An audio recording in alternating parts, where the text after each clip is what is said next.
Magandang tanghali mga katita. Ngayon po ay magluluto tayo ng tinola. Dahil pinapainit ko pa po yung kaserola.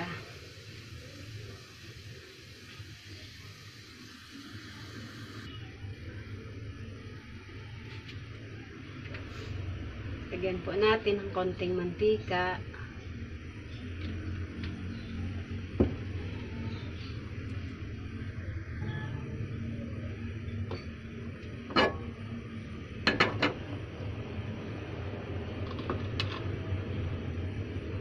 Lagi ko pong inuuna ang bawang.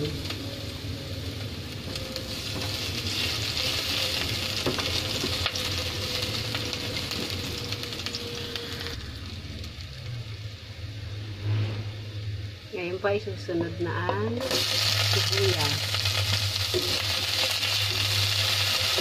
Pwede na rin pong isabay ang luya.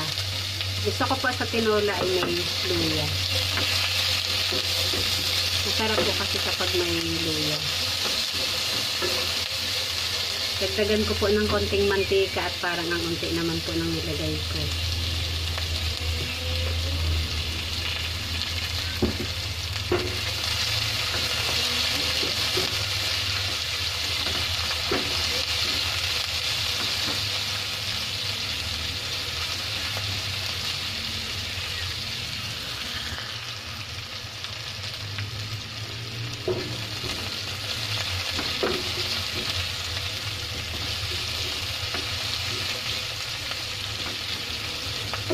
Kapag malambot na po ang ating sibuyas, pwede na po natin ilagay ang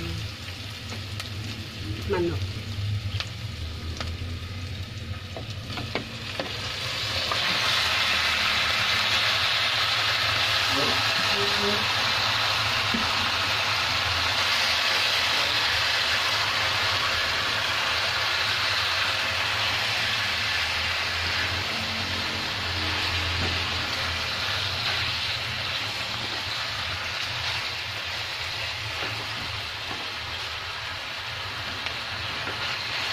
Dahil mahigit pong 1 kilo itong nabili ko.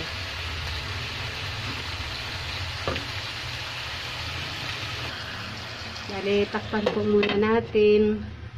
At pagkatapos po ng 5 minuto ay pwede ko nang ilagay yung mga sangkap niya. Haluin po muna natin para magpantay ang kanyang lasa.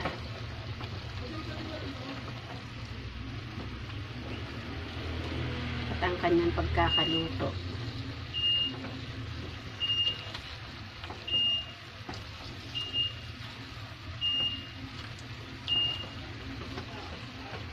Sabi po ng ate ko ay kailangan daw pong papaanuhin muna siya, igigisa muna siya bago lagyan ng mga sangkap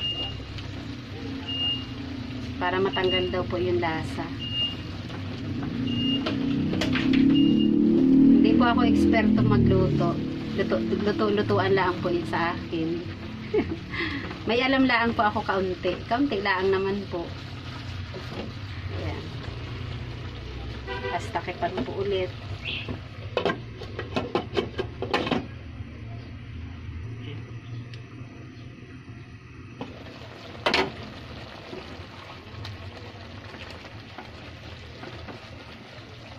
Medyo nagtutubig po itong manok na bili ko. Mas marami po siyang tubig na lumalabas. Kaya papakitihin ko po muna siya.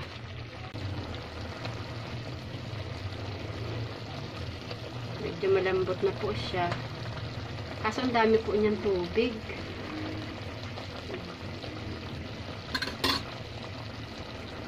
Lagay ko na po yung mga sangkap niya.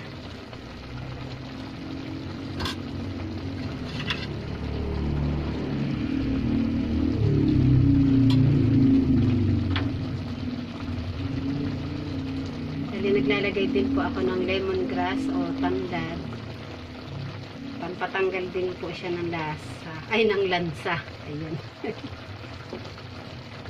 Tapos, lagyan ko na po siya ng seasoning. Lagyan ko siya ng konting patis.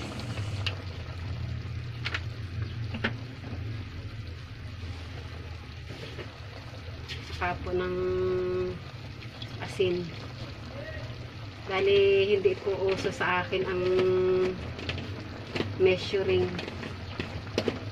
Ang takal-takal. Kaya, ganyan lang po. Tansya-tansyahan lang po. Pwede naman po natin tikman. Kung halimbawa na matabang siya, edi pwede naman po natin lagyan ulit ng pampalasa o pampaalam.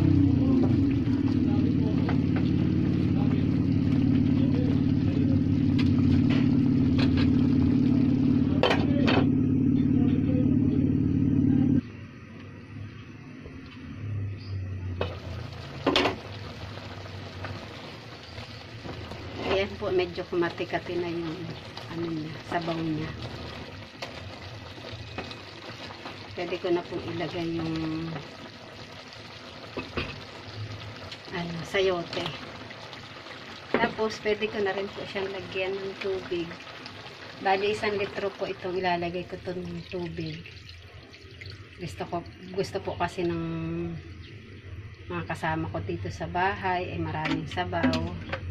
Para pwede po sila makahigop ng mainit na sabaw.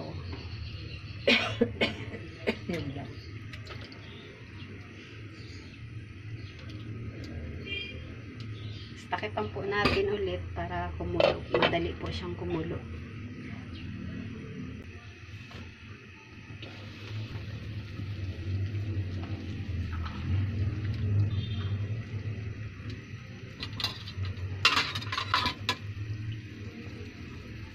Ayan po, malambot na ang sayote. Ngayon naman po ay titikman natin kung ano bang lasa niya.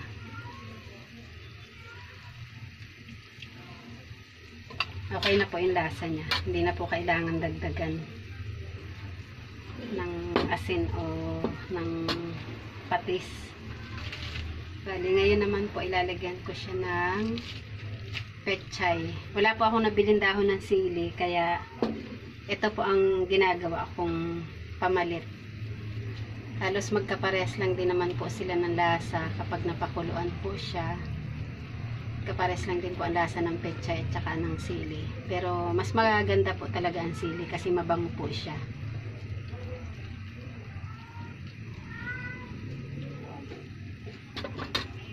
Takpan ko po ulit siya. Hayaan natin siya ng ilang minuto. Tanggalin na po natin ang takip at medyo umaapaw.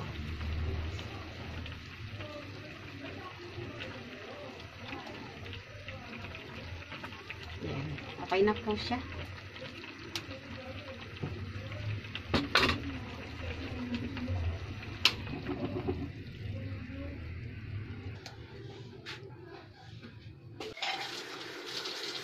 Kain po tayo, mga katita. Ayan. Ito po ang kanin. With matching Coca-Cola. Ayan po. Ay, sarap.